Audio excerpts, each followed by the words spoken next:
You're listening to The Ride to Work with Pastor Fred. Fuel for your faith before you clock in. Enjoy the ride.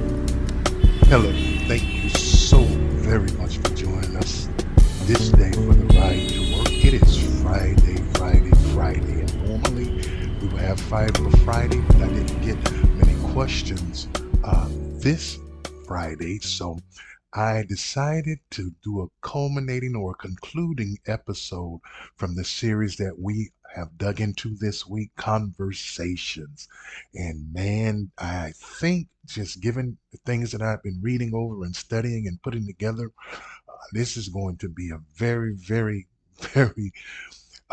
impactful episode. And I pray for a lot of you out there that are listening. So we just want to get started because there is a lot to unpack. But we've talked about conversations to have with ourselves, conversations to have with God, conversations to have with other people, conversations we should avoid having.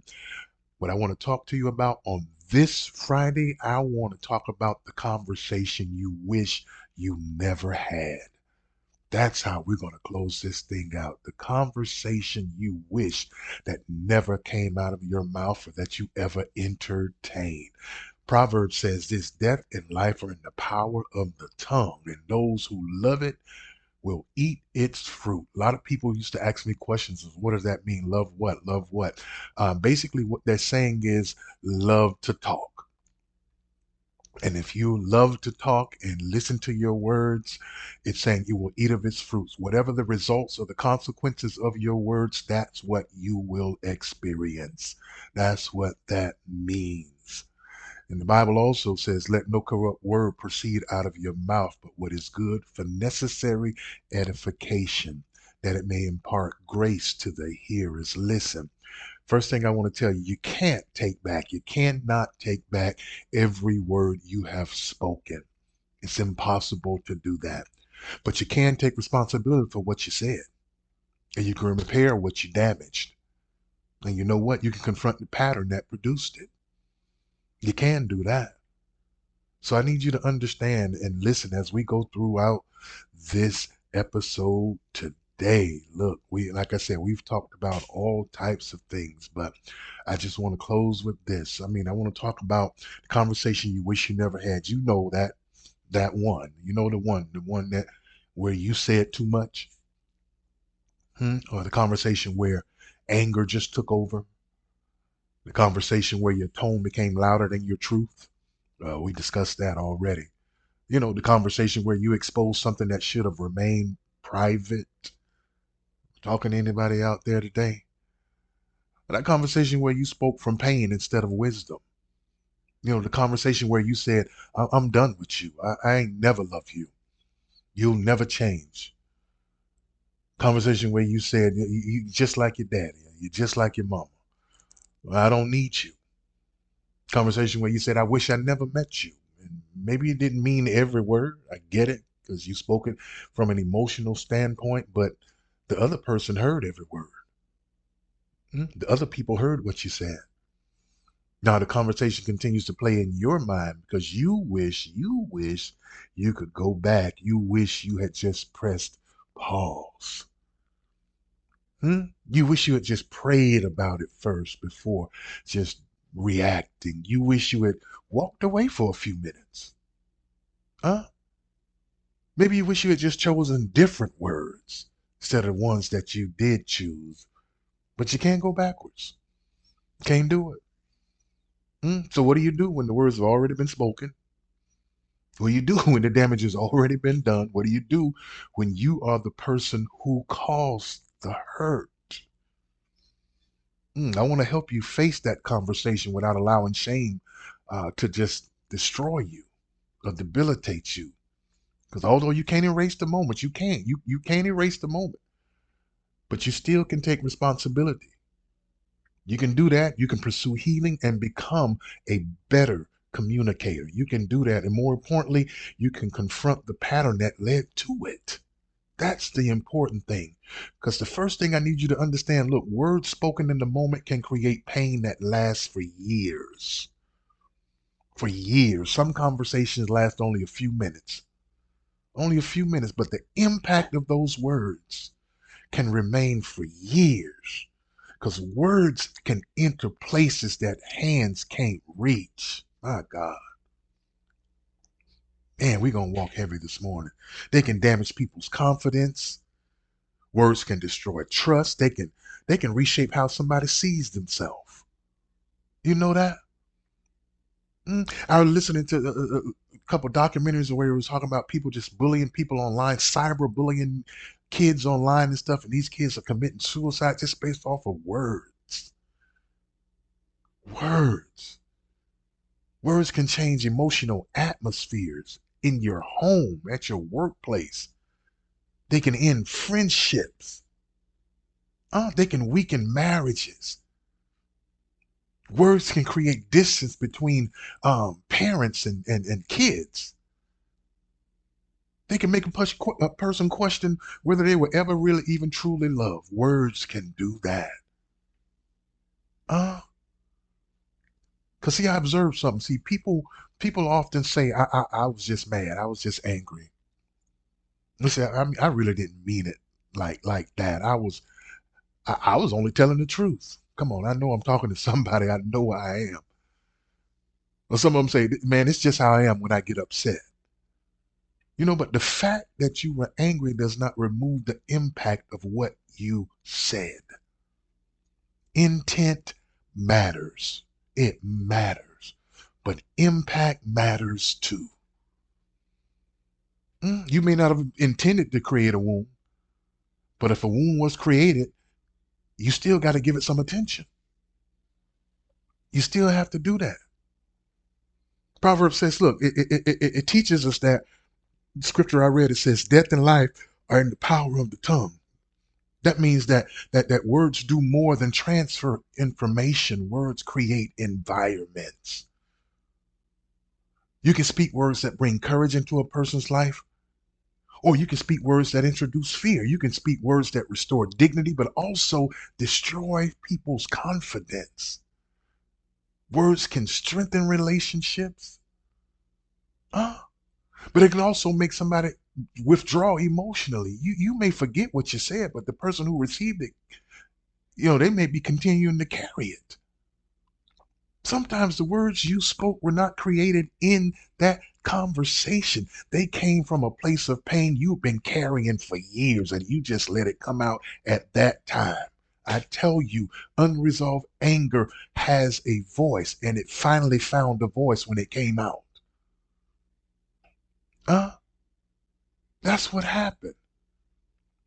Embarrassment made you defensive. Stress reduced your self control. Come on. What came out of your mouth revealed what had been building inside your heart. Listen, Jesus taught that the mouth speaks from the abundance of the heart. He said that. That means conversation is not only about what happened between you and the other person, it may also reveal something happening within you.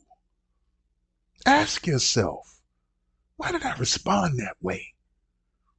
What emotion was behind my anger? Huh? Why did I feel the need to hurt the person who hurt me? Huh? You got to understand. Look. You don't just have to replay the words. You got to study the source. You have to do that. You got to identify what's happening inside you when you spoke those words. Listen, complete this statement for me. When I said those words, I was really feeling blank. Told you, I want to challenge you. When I said those words, I was really feeling blank. But then now complete this statement. The deeper issue I need to address is blank. Huh? Think about it. Second thing I need you to understand, look, regret, should I say, must lead to responsibility, not self-destruction. There is a difference between conviction and condemnation. Because conviction says what I did was wrong and I need to address it.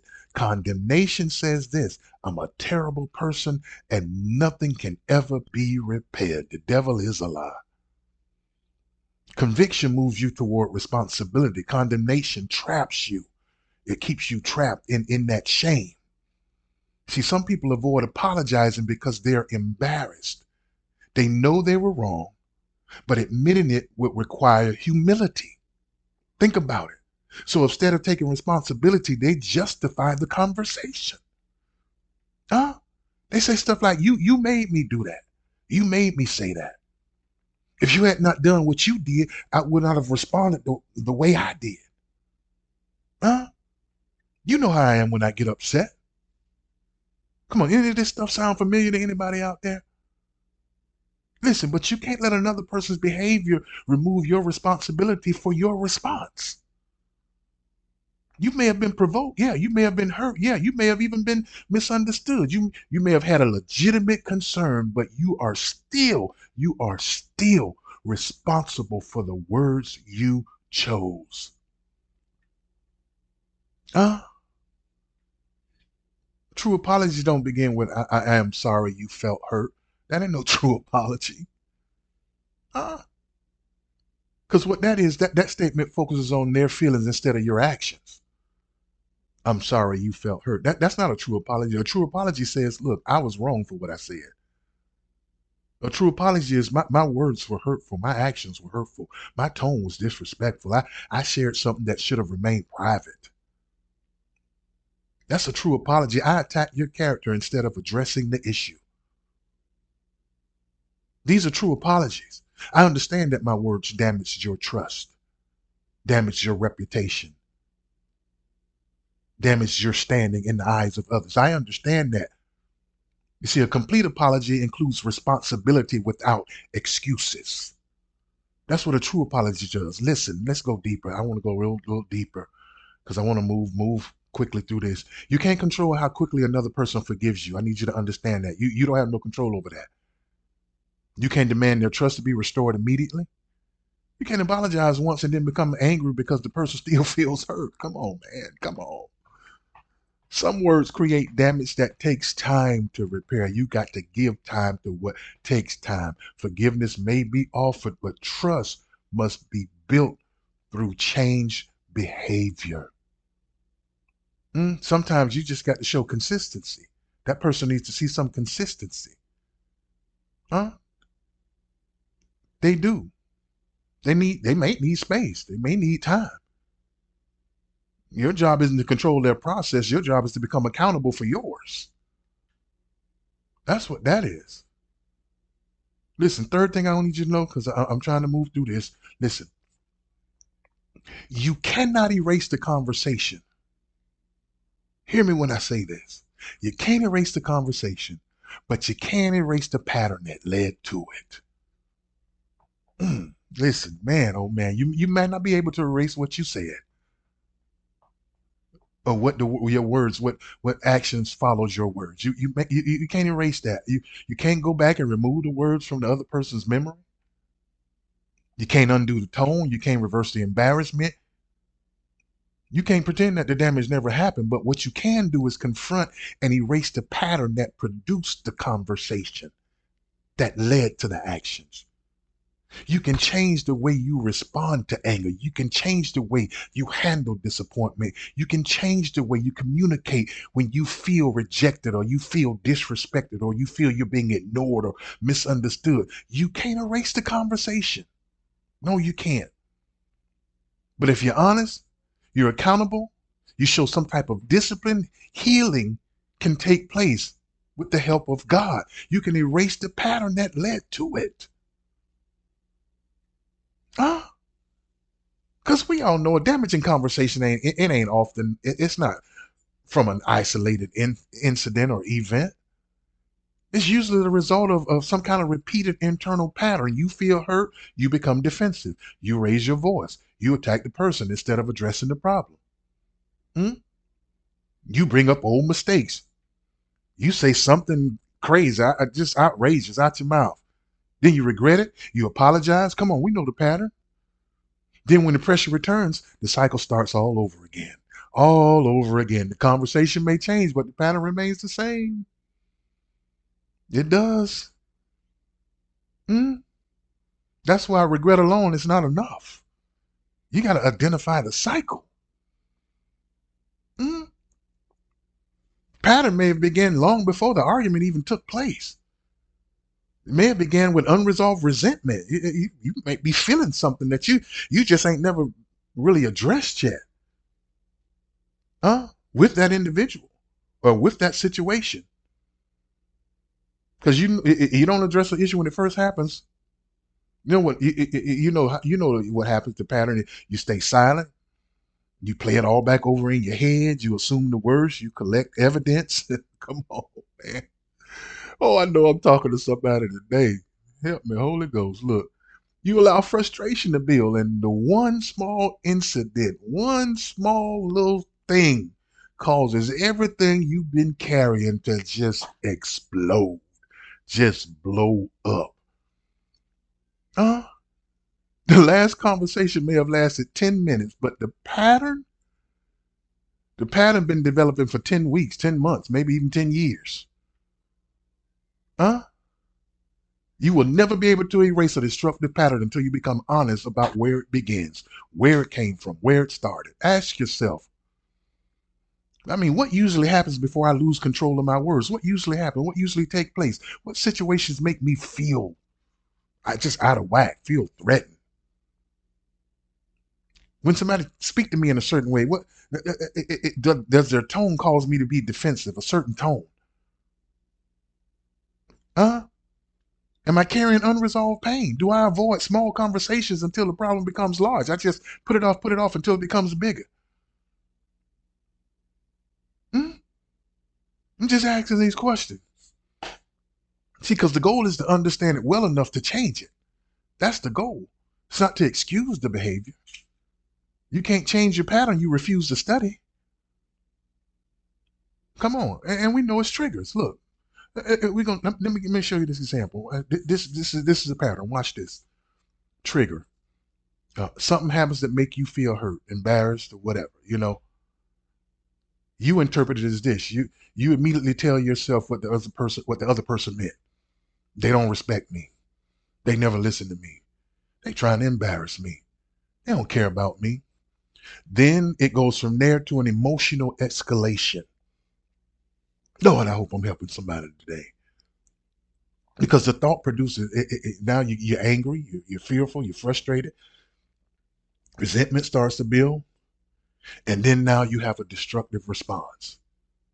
So you have the trigger. You have that. Then you have the interpretation, what you tell yourself, what the person meant. Then the emotional escalation takes place. You begin to get angry, you're fearful, frustrated, resentment, and then the destructive response comes out. You raise your voice, you insult, you threaten folk, you withdraw, you expose something private, you say something designed to hurt, you regret. And then after emotions settle, you wish the conversation had never taken place. Man, you got to identify those triggers. You got to.